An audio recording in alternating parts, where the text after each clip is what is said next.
ang mga bago mga napili pagbalik sa pagkapunong barangay ug sa barangay Kagawad sa siyudad sa San Carlos nanumpa sa ilang katungdanan sa gihimong oath-taking ceremony nitong Nobyembre 30, 2013 dito sa City Auditorium. Si City Mayor Gingo Valmayor Jr.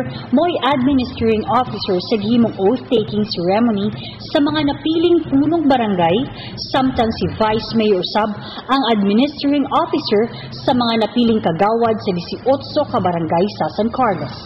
Ang mga nanumpa nga mga barangay opisyales mao sila si Carlito Lopez, bagong punong barangay sa Barangay 1, uban sa mga napiling kagawad. Amay Mercado, punong barangay sa Barangay 2 ug mga kagawad. Rito de la Rita, bagong punong barangay sa Barangay 3 ug mga napiling kagawad.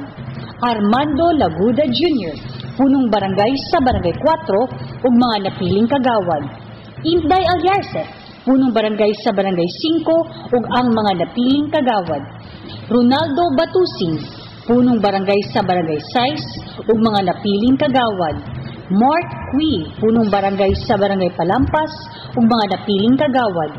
Paquito Abadies, punong barangay sa Barangay Punao ug mga napiling kagawad. Edita Juanillo, bagong punong barangay sa Barangay Bagunbon ug mga napiling kagawad. Pasiano Olvido, punong barangay sa Barangay Rizal ug mga napiling kagawad. Meliton Onabia, punong barangay sa Barangay Prosperidad ug mga napiling kagawad. Anthony Wee, punong barangay sa Barangay Nataban ug mga napiling kagawad. Roberto Tuting, punong barangay sa Barangay Quezon ug mga napiling kagawad. O Carlito Lastimoso, punong barangay sa Barangay Kudkud. Let me congratulate all of you on victory last barangay election. So congratulations to all candidates for the Kagawad. Just like that, the city council, the city officials, the buong mga barangay officials, itong dahanap na ito, duly elected, musugod sa natin i-affect I'd like to welcome you to the government service and welcome you to the youth success of the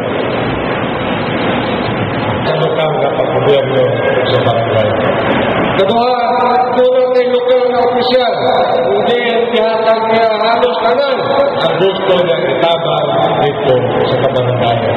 Natulo, ang kanabisyo sa mga barangay opisyal dito sa nakatawa. Di pa maagi o pangunsulta, dili pa maagi ang kinatadura. Kaya kamo, dipili ko niyo ang Sakto mga katawan. kamudagan o moda unang barangay at kagawa. O ang inyong kataugan, tungkol sa katauhan, ang inyong isupalikan. O pang-ambisyo publiko.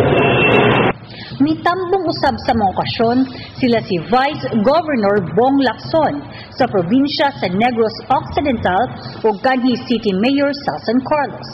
Board Member Rene Gustilo sa unang distrito sa Negros Occidental. CLGOO-J Dignadice, DILG sa San Carlos ug si kanhi Congressman ug Mayor sa San Carlos, Kiling Carmona, uban sa iyang kapikas.